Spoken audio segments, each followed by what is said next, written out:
Welcome to Thoughts and Theories. Imagine a man who spent his entire life asking questions that no one else dared to ask. A man who stood in the middle of a crowd in one of the most powerful cities of the ancient world, and calmly told its leaders that they were ignorant.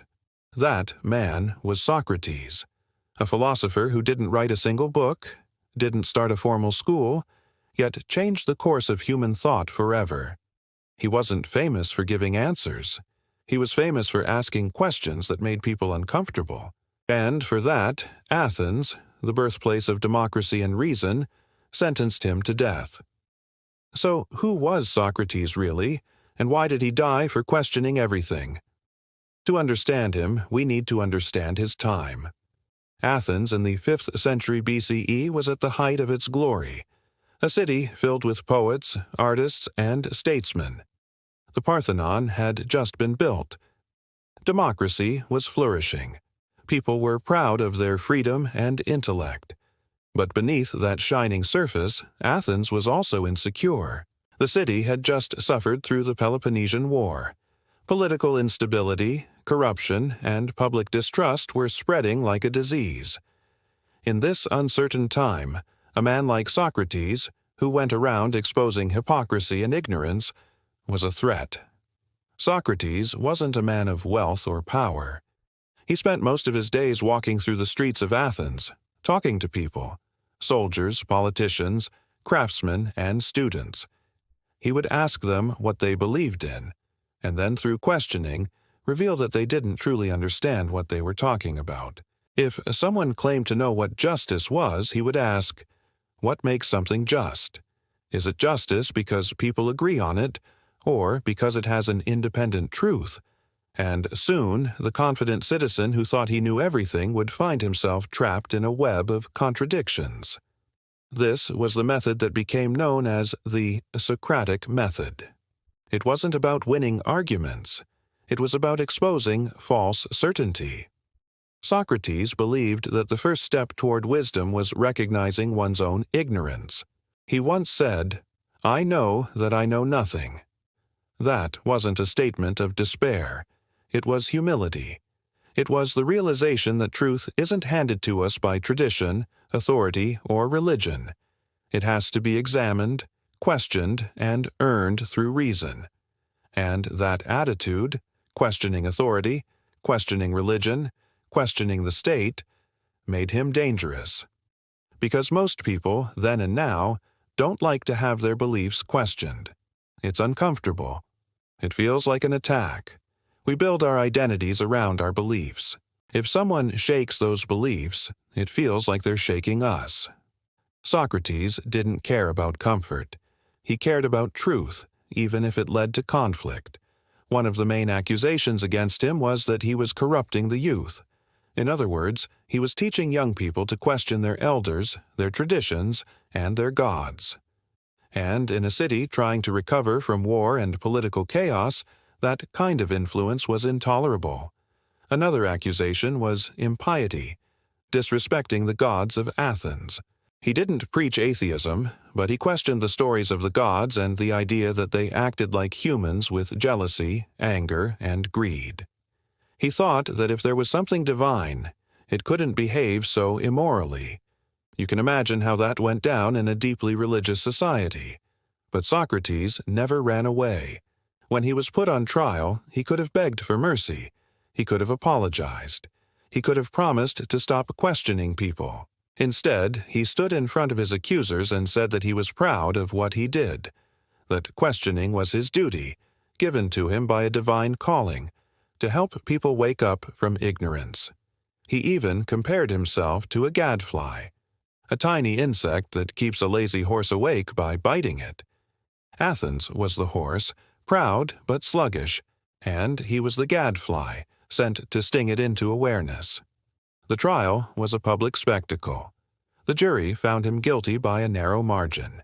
He was given a chance to suggest his own punishment, a way to show regret or humility. Instead, he joked that he deserved to be rewarded with free meals for life, as thanks for his service to the city. That didn't go well.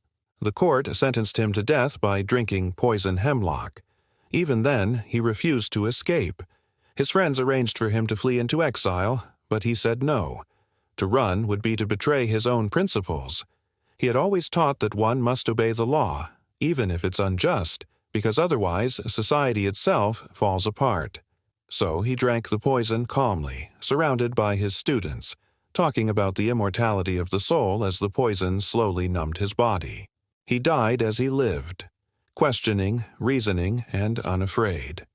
It's easy to turn Socrates into a tragic hero, but what's more interesting is the idea he left behind.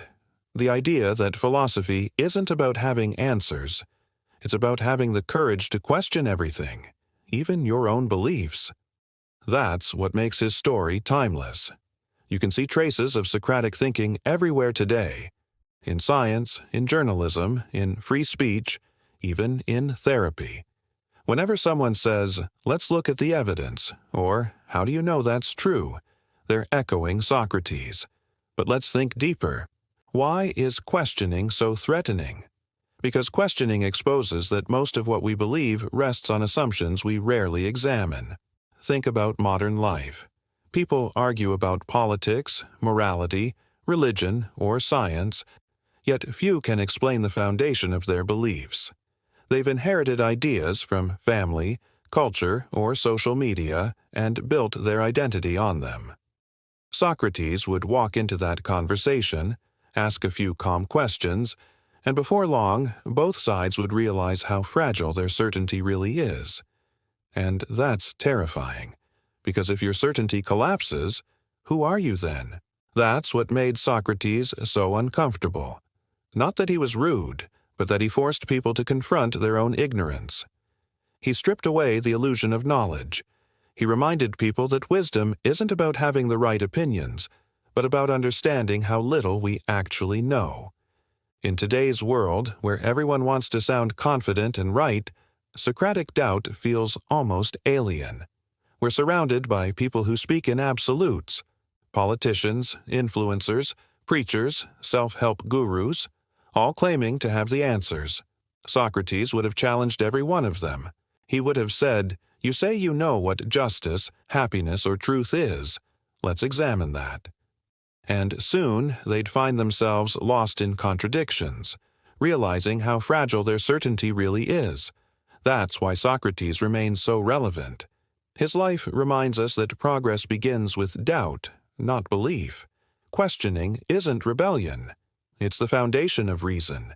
The irony is that Athens, the city that prided itself on democracy and freedom of thought, killed the one man who truly embodied those values. It's a warning that even the most enlightened societies can become intolerant when their beliefs are challenged. There's also a very human lesson in his death. Socrates didn't fight his execution because he believed that truth can be destroyed by force. Ideas outlive their creators. He knew that killing him wouldn't silence questioning. It would only make it stronger. And he was right. His student Plato went on to build an entire philosophical system inspired by him. Then came Aristotle, who shaped Western science and logic. Centuries later, his influence reached thinkers like Galileo, Descartes, and even modern skeptics who challenge superstition and blind belief. In a way, every time someone chooses to ask why, instead of blindly accepting because, Socrates lives again. His death wasn't a failure. It was proof that ideas are stronger than fear. And maybe that's the ultimate meaning of his life. Socrates didn't die for some divine revelation or political cause. He died for the right to think freely, to question everything, to follow reason wherever it leads, even if it leads to death.